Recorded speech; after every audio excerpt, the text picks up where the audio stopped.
Superviseuse dans l'église, elle se montre parfois capricieuse. Quand les choses ne vont pas comme elle veut, elle a tendance à se montrer impulsive.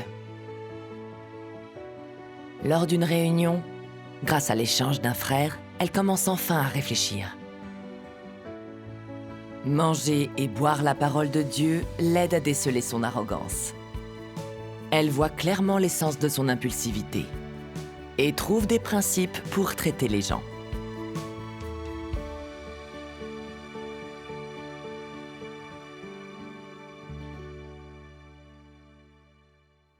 Il y a quelque temps, une chef de groupe, Sir Lee, a proposé Wang Mei pour l'abreuvement. L'humanité de Wang Mei me paraissait assez médiocre. Toujours négligente dans son devoir, elle ne protégeait pas le travail de l'Église. J'ai donc demandé à Sir Lee son évaluation de Wang Mei, pour voir comment elle était maintenant. Si elle était encore irresponsable dans son devoir, elle ne conviendrait pas pour abreuver les nouveaux arrivants. Sir Lee a dit: Wang Mei accorde de l'importance à sa réputation, mais elle a une attitude correcte dans son devoir, et je ne vois pas de problème majeur. Je me suis sentie soulagée. Si Sir Lee avait examiné la question, Wang Mei devait être la personne qu'il fallait pour abreuver. Quelques jours plus tard, j'avais tout arrangé pour le transfert de rôle, et j'avais tout préparé pour que Wang Mei commence. C'est alors que Sir Lee m'a dit que Wang Mei, qui s'était montrée négligente et n'acceptait pas la vérité, ne convenait pas du tout pour abreuver. Choquée d'apprendre une telle chose, j'ai pensé: n'as-tu pas dit qu'il n'y avait pas de problème majeur quand tu l'as évalué il y a quelques jours? Comment as-tu pu subitement changer d'avis? Je n'ai pas pu m'empêcher de me plaindre. Tu n'es vraiment pas fiable. Je t'ai demandé de te renseigner sur elle et tu l'as mal fait. Ça montre un manque de discernement de ta part. Choisir la mauvaise personne a aussi eu une incidence sur mon travail. Cela risque de retarder les choses. Comment peux-tu être chef de groupe avec ce calibre? J'étais vraiment en colère. Mais je ne connaissais pas tous les faits et je continue à porter des jugements sur Sir Lee. Sur le coup, j'ai vraiment eu envie de lui envoyer un message pour lui demander ce qui n'allait pas chez elle, si elle avait eu le moindre discernement, pourquoi elle ne s'était pas bien renseignée et comment elle pouvait être aussi irresponsable. Mais je me suis dit, il ne faut pas envoyer un message sous le coup de la colère. Ce n'est pas raisonnable. C'est vrai. Je ne l'ai donc pas fait. Et on est passé à autre chose. Lors d'une réunion, un frère a échangé sur la manière dont il se mettait en colère et blâmait les gens quand les choses n'allaient pas comme il voulait. Il a cherché la vérité, réfléchi et appris sur lui-même. J'ai eu honte en l'écoutant parler. Et je n'ai pu m'empêcher de repenser à ma propre expérience. Ce frère et moi n'étions pas dans la même situation. Lui avait cherché la vérité, en avait tiré une leçon et avait obtenu des résultats. Et moi, pourquoi ne tirais-je aucune leçon? J'ai donc porté cette question devant Dieu au travers de mes prières, en cherchant la leçon à en tirer. Une fois pendant mes dévotions, j'ai lu la parole de Dieu. Oui. L'obéissance aux orchestrations et aux arrangements de Dieu est la leçon la plus fondamentale d'obéissance à Dieu. Les orchestrations et les arrangements de Dieu, ce sont les personnes, les événements et les choses, et les diverses situations que Dieu fait advenir autour de toi. Alors comment dois-tu réagir face à ces situations? Le plus fondamental, c'est l'acceptation de Dieu. Que signifie l'acceptation de Dieu? Se plaindre et résister, est-ce l'acceptation de Dieu? Trouver des raisons et des excuses, est-ce l'acceptation de Dieu? Non. Alors comment l'acceptation de Dieu doit-elle être mise en pratique? Quand il arrive quelque chose, il s'agit d'abord de se détendre, de chercher la vérité et de pratiquer l'obéissance. Ne pas invoquer des excuses ou des raisons. Ne pas essayer de deviner ni de déterminer qui a raison et qui a tort. Et ne pas déterminer quelle erreur est la plus grave et laquelle l'est moins. Toujours analyser ces choses. Est-ce une attitude d'acceptation de Dieu? Est-ce une attitude d'obéissance à Dieu? Ce n'est pas l'attitude d'obéissance à Dieu. Ce n'est pas l'attitude d'acceptation de Dieu.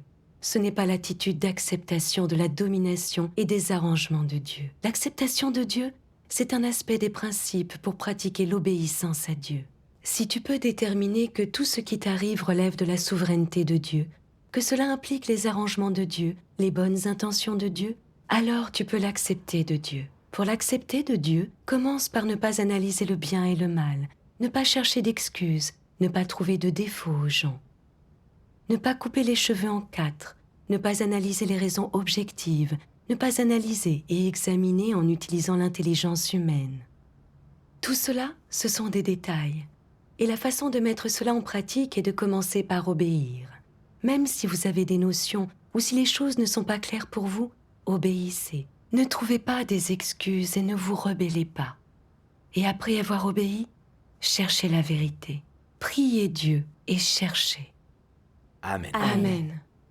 Dieu dit que dans une situation donnée, que l'on comprenne ou non sa volonté, on ne doit pas aller à son encontre ou se justifier.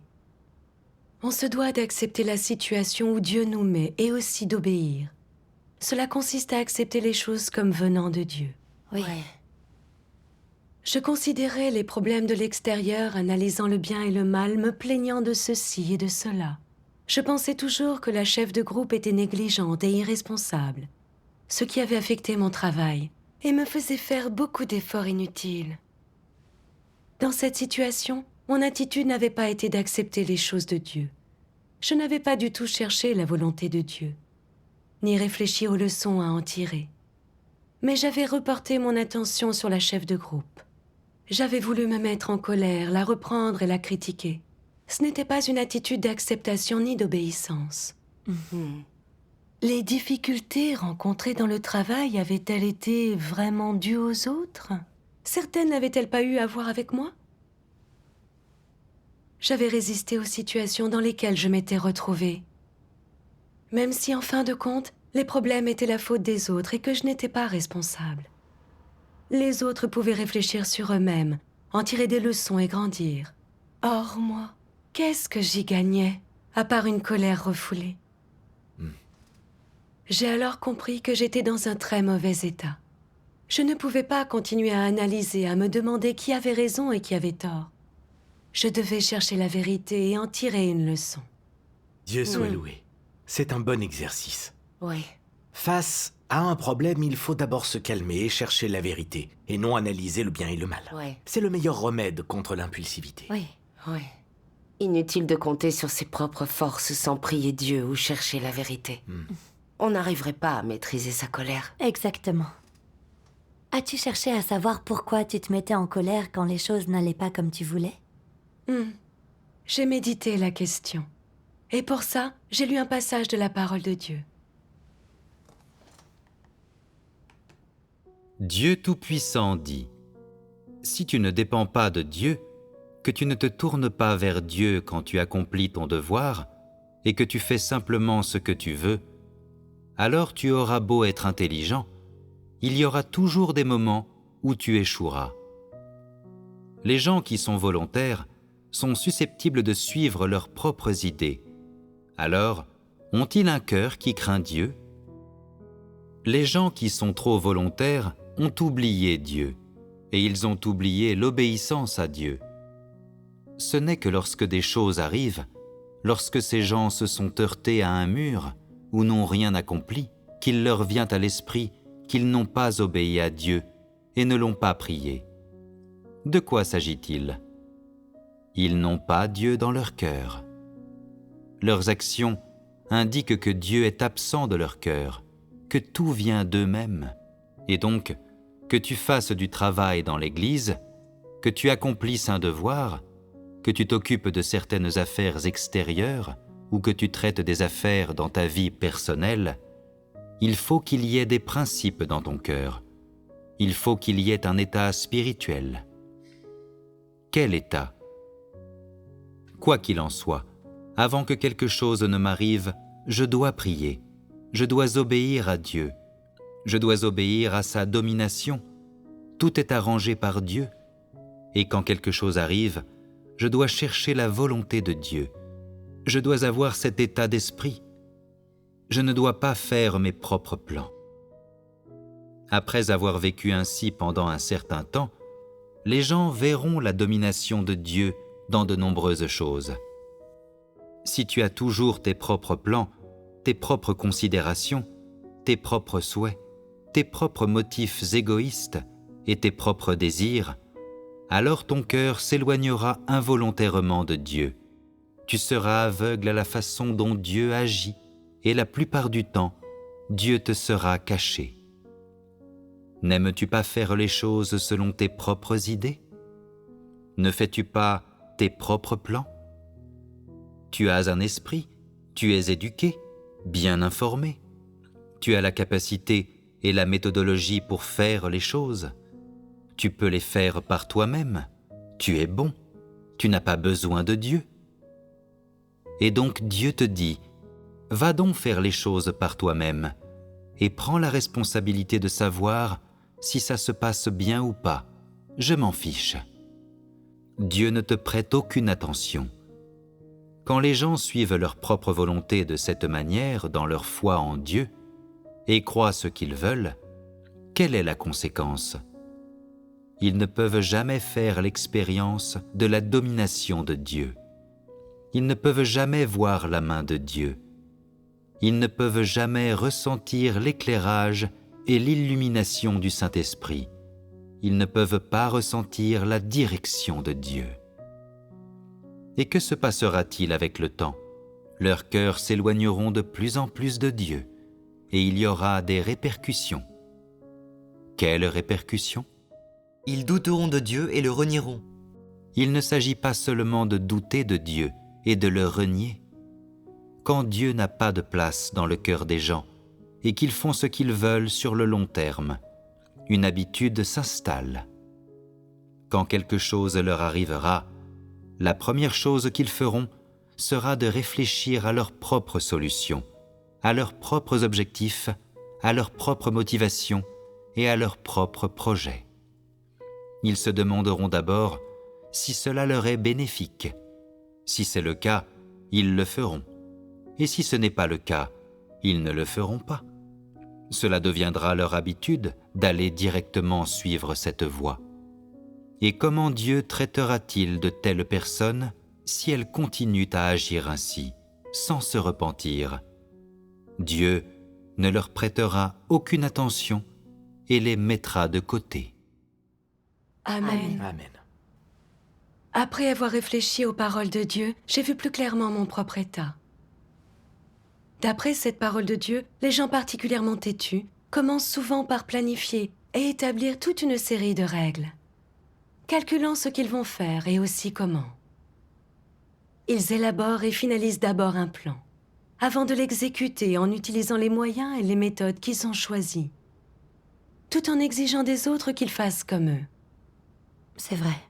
En apparence, ils accomplissent leurs propres devoirs, protègent le travail de l'Église et s'assurent d'obtenir de bons résultats. Mais quand ils font les choses ainsi, leur propre volonté et leurs règles prennent trop de place. Ils ne prient pas ou ne cherchent pas assez Dieu, ils manquent d'obéissance. Et ils ne prennent pas soin de suivre le Saint-Esprit. Ils font tout selon leurs propres désirs Ouais. et voudraient que les choses évoluent comme ils le souhaitent. Dieu dit que leur propre désir est trop fort et qu'il n'y a pas de place pour lui dans leur cœur. Il déteste et il ignore les personnes qui sont de cette sorte. Oui. Réfléchir à mon comportement m'a montré que j'avais été trop têtue dans mes devoirs. Et qu'en toutes circonstances, dès que ma décision était prise, rien ne pouvait me faire changer d'avis. J'obligeais même les autres à se plier à mes exigences. Et s'ils ne le faisaient pas, je pensais qu'ils n'étaient pas loyaux et ne protégeaient pas le travail de l'Église. C'est ce qui s'était passé avec la personne chargée de l'abreuvement. Ayant entendu dire que Wang Mei convenait, j'avais planifié un moment pour qu'elle vienne commencer ce travail. La chef de groupe m'avait alors dit que Wang ne pouvait pas abreuver, semant la confusion dans mes plans. J'avais eu envie de m'énerver. Mon cœur n'était que plainte. J'avais jugé que la chef de groupe manquait de discernement, qu'elle était irresponsable. J'avais été présomptueuse, arrogante et très irrationnelle. Même si ce que je planifiais est correct et que ça ne viole pas les principes de la maison de Dieu, les choses ne se passent pas toujours telles que je le souhaite, et n'ont pas forcément toujours l'effet escompté. Je fais des plans et des arrangements, C'est mon devoir, et c'est ainsi que je dois coopérer. Mais je ne dois jamais pour autant prédestiner le résultat final. Je dois faire mon possible, puis me soumettre à la volonté de Dieu. Concernant le fait qu'une affaire puisse être menée à bien, comment elle évolue et les variables qui entrent en jeu, je dois suivre la direction du Saint-Esprit et me soumettre à la règle de Dieu. C'est la raison que je devrais avoir. Oui. Mes actions relevaient de ma propre volonté. Je ne connaissais pas la souveraineté de Dieu, et il n'y avait pas de place pour Dieu dans mon cœur. Comment pouvais-je être guidée par Dieu dans mon devoir de cette façon? Cet échange m'aide vraiment beaucoup. L'impulsivité vient de l'attachement à nos propres idées. Quand on fait un plan, on ne veut pas que quelqu'un nous mette des bâtons dans les roues. Et si les choses ne suivent pas le plan, on se plaint et on se fâche. C'est tellement vrai. Je suis pareil quand ce genre de choses m'arrive. Plus tard, j'ai lu un autre passage de la parole de Dieu qui m'a donné un aperçu du tempérament corrompu qui se cache derrière ma colère. Oui. Si au fond de toi, tu comprends vraiment la vérité, alors tu sauras pratiquer la vérité et obéir à Dieu. Et tu t'engageras sur le chemin de la poursuite de la vérité. Si le chemin que tu suis est le bon et qu'il est conforme à la volonté de Dieu, alors l'œuvre du Saint-Esprit ne te quittera pas. Auquel cas, il y aura de moins en moins de risques que tu trahisses Dieu. Sans la vérité, il est facile de faire le mal, et tu le commettras involontairement. Par exemple, si tu as un tempérament arrogant et vaniteux, te dire de ne pas t'opposer à Dieu ne t'affecte pas. Tu ne peux pas t'en empêcher. C'est incontrôlable pour toi. Tu ne le ferais pas exprès, mais dominé par ta nature arrogante et vaniteuse. Ton arrogance et ta vanité te feraient mépriser Dieu et te le feraient voir comme sans importance. Elle ferait que tu t'exaltes, que tu te mettes constamment en valeur. Elle te ferait mépriser les autres, elle ne laisserait dans ton cœur que toi-même. Ton arrogance et ta vanité te priveraient de la place de Dieu dans ton cœur et t'amèneraient à prendre la place de Dieu et à exiger que les gens se soumettent à toi. Et elle te ferait vénérer tes propres pensées, tes idées et notions, comme si elles étaient la vérité. Les hommes font tant de mal sous la domination de leur nature arrogante et vaniteuse. Amen. Amen. En méditant ces paroles de Dieu, j'ai acquis une compréhension de ma nature arrogante et vaniteuse. Il se trouvait que je n'agissais pas seulement selon mes désirs, mais gouvernée par un tempérament arrogant. Concernant ce problème survenu au travail, je n'en avais pas compris le contexte et je n'avais pas demandé si la chef de groupe avait des difficultés.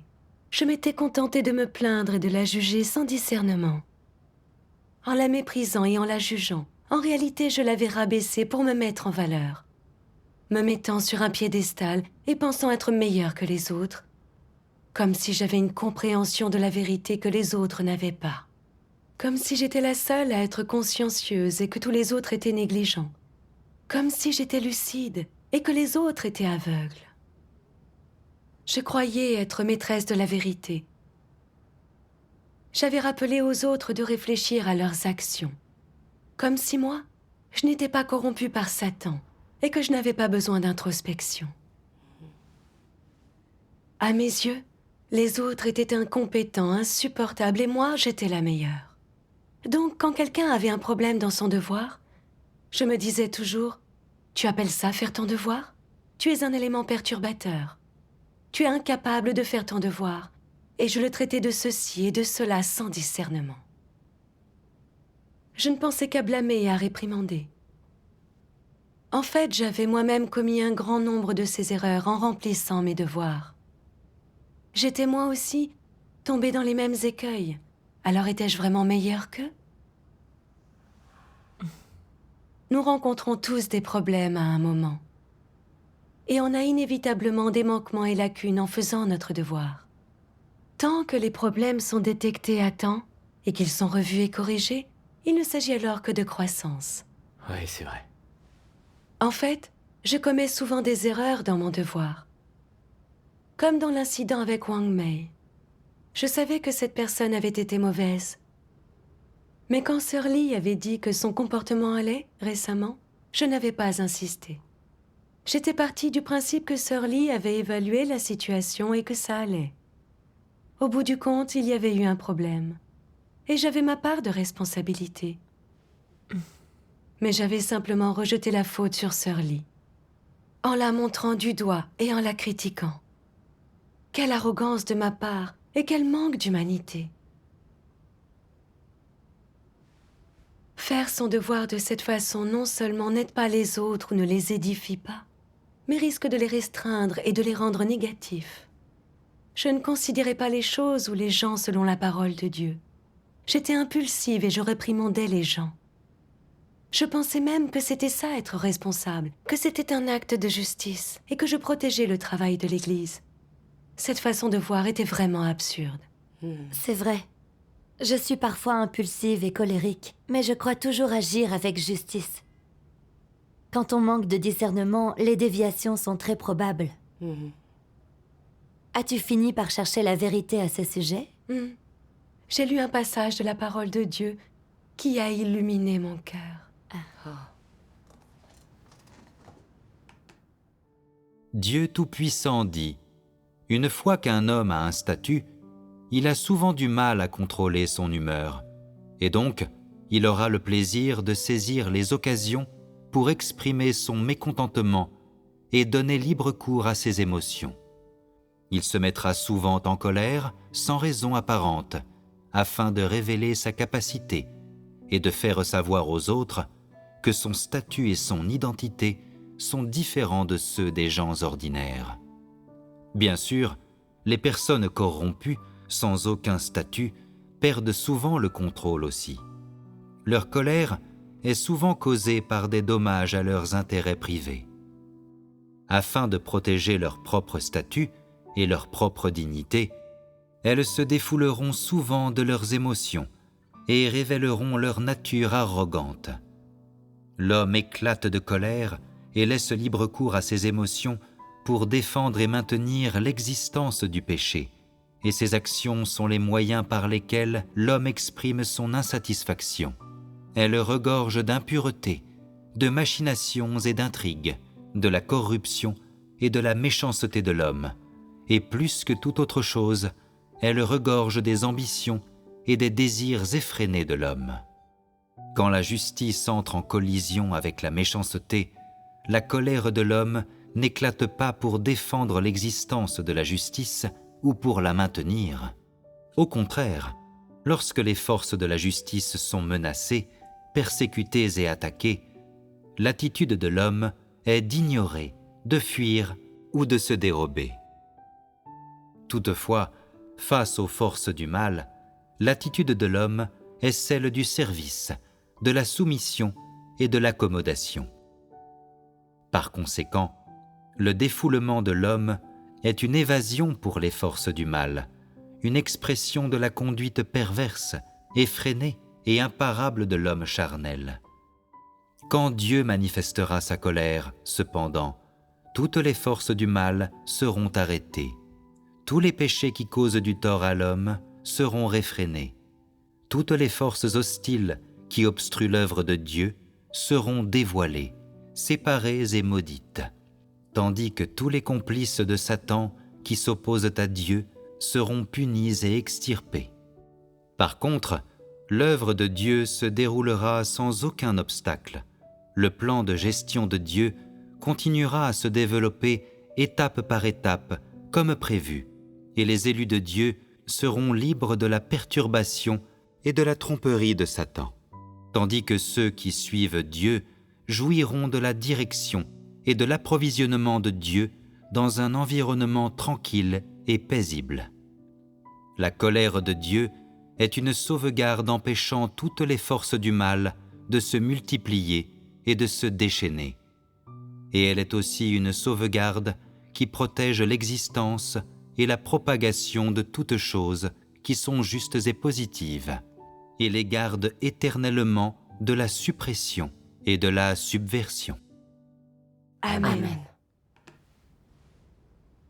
Après cette lecture, j'ai compris que pour protéger leurs intérêts personnels et satisfaire leurs désirs et leurs ambitions, les gens s'énervaient sans réfléchir à la raison, au principe ou à l'objet de leur colère. Ce sont là des formes de l'expression d'un tempérament corrompu et elle dégoûte Dieu. Mais si on peut voir les choses conformément à la parole de Dieu, aimer ce que Dieu aime, haïr ce qu'il est, détester ces malfaiteurs perturbateurs et ces antéchrists, pour protéger le travail de l'Église et les intérêts des élus de Dieu, alors c'est l'expression d'une humanité normale et d'un sens de la justice. C'est vrai. Même si vous parlez parfois un peu trop fermement ou sévèrement, tant que tout ce que vous dites repose sur la parole de Dieu, ne contredit pas les faits, n'est pas l'expression d'une rancune personnelle ni embrouillée par vos motivations, alors les gens seront convaincus et verront plus clairement l'essence des problèmes, et cela aura des résultats positifs. Ce type de colère n'est pas l'expression d'un tempérament corrompu. Oui. Ouais. Se fâcher en raison d'un tempérament corrompu, c'est différent. La colère est alors contaminée par des motivations personnelles et des objectifs inavouables. Certains se fâchent pour protéger leur réputation et leur statut. D'autres pour qu'on les écoute, qu'on agisse selon leurs souhaits et suive leurs règles. D'autres encore parce qu'ils sentent que leurs intérêts personnels ont été lésés. Tout ça, ce sont des formes d'impulsivité et de corruption. Quand je constatais des problèmes dans les devoirs des autres qui retardaient la progression, ma colère semblait ainsi motivée par le désir de protéger le travail de l'Église. Alors qu'en fait, j'étais en colère parce que les gens ne répondaient pas à mes exigences et que je devais me donner beaucoup de mal inutilement. Je donnais ainsi libre cours à mon sentiment d'insatisfaction, jugeant et rabaissant intérieurement les gens. C'était clairement de l'impulsivité. J'ai compris que la colère exprimée dans le cadre d'une humanité normale repose sur des principes et non pas sur des motivations personnelles. Elle sert à protéger le travail de l'Église. C'est exact. Ce n'est pas du tout être capricieux et impulsif. J'ai souvent rencontré ce genre de situation dans l'exercice de mes devoirs. Avant, ma nature prenait le dessus, mais je n'y prêtais pas beaucoup d'attention. Alors comment agir si, à l'avenir, je rencontre cette situation? Pendant mes dévotions, j'ai lu un passage de la parole de Dieu. Je peux le lire? Bien sûr, c'est là. D'accord. À tout le moins, les élus de Dieu devraient posséder une conscience et du bon sens et devraient s'impliquer avec les gens et interagir avec eux et gérer les choses selon les critères d'une humanité normale. Naturellement, le mieux est de pratiquer selon les principes de vérité exigés par Dieu. C'est ce qui satisfait Dieu. Quels sont donc les principes de vérité exigés par Dieu? Que les gens comprennent la faiblesse et la négativité des autres lorsqu'ils sont faibles et négatifs. Que les gens soient conscients de la douleur et des difficultés des autres, puis s'enquièrent de ces choses, offrent aide et soutien et lisent les paroles de Dieu pour les aider à résoudre leurs problèmes, afin qu'ils ne soient plus faibles et qu'ils soient amenés devant Dieu. Est-ce une façon de pratiquer qui est conforme aux principes? Pratiquer ainsi est conforme aux principes de la vérité. Naturellement, les relations de ce type sont également conformes aux principes. Lorsque des personnes sont délibérément indiscrètes et perturbatrices, ou délibérément négligentes et superficielles dans l'accomplissement de leurs devoirs, si tu vois cela, que tu es capable de gérer les choses selon les principes et que tu peux leur signaler ces choses, les réprimander et les aider, alors c'est conforme au principe de la vérité. Si tu fermes les yeux, ou que tu es tolérant envers eux, que tu les couvres, et que tu vas même jusqu'à dire des choses gentilles pour les féliciter et les applaudir, en les manipulant avec des paroles fausses, alors de tels comportements, de telles façons d'interagir avec les gens, de traiter les problèmes et de gérer les problèmes, sont clairement en contradiction avec les principes de la vérité et n'ont aucun fondement dans les paroles de Dieu. Auquel cas, ces comportements et ces façons d'interagir avec les gens et de gérer les problèmes sont clairement illégitimes. Amen. Amen. Après avoir lu ces paroles de Dieu, j'ai compris que la meilleure façon d'agir quand les autres rencontraient des problèmes, c'était d'échanger sur la vérité, de les aider et de les soutenir. Si les autres retardent le travail à cause d'un oubli momentané ou encore parce que ces gens n'ont pas saisi les principes, il faut patiemment échanger avec eux sur la vérité, tout en leur expliquant clairement les principes, pour leur faire prendre conscience des problèmes qui existent et leur montrer un chemin. Certains se montrent toujours négligents dans leurs devoirs. Ils ne portent pas de fardeau, des problèmes surgissent. Et ce qui pourrait être bien fait ne l'est pas. Et les mêmes problèmes reviennent constamment, affectant le travail et causant même parfois de graves dommages. On peut alors traiter cet individu, l'émonder, le mettre en garde. S'il ne change pas, il peut être réaffecté ou renvoyé. Mais quelle que soit la situation, il faut toujours traiter les questions selon la parole de Dieu et les principes de la vérité, et non agir sous l'emprise d'un tempérament corrompu. Après avoir médité ces choses-là, mon cœur s'est éclairci et j'ai trouvé un chemin de pratique. Dieu soit Dieu loué. soit loué. Sur ce, je suis allée voir Sœur Lee pour comprendre ce qui s'était passé avec Wang Mei. J'ai appris que Wang Mei avait auparavant rempli des devoirs dans d'autres églises et qu'elle n'avait été transférée que récemment dans la nôtre. Sœur Lee ne la connaissait donc pas encore très bien. Mais en se renseignant auprès d'autres églises, elle avait découvert plus tard que Wang Mei avait toujours été négligente et sournoise. Ce qu'elle disait avait l'air bien en apparence. Mais elle manquait d'humanité et aimait contraindre les gens, si bien qu'elle ne convenait pas pour abreuver les nouveaux venus.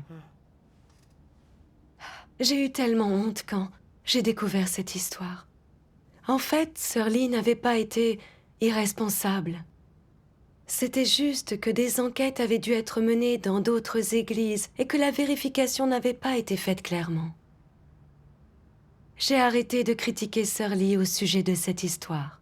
Et je lui ai simplement rappelé de profiter de cette affaire pour revoir ses erreurs et éviter que cela ne se reproduise. Bien. Je n'ai pas traité le problème selon par colère ni selon ma propre volonté, mais en recherchant les principes de la vérité. Grâce à cette pratique, mon cœur s'est apaisé. Cette expérience m'a permis de comprendre qu'il ne fallait pas se fier à ses propres notions ou à sa colère, que ce soit en faisant son devoir ou en traitant les autres. Tout doit reposer sur les paroles de Dieu.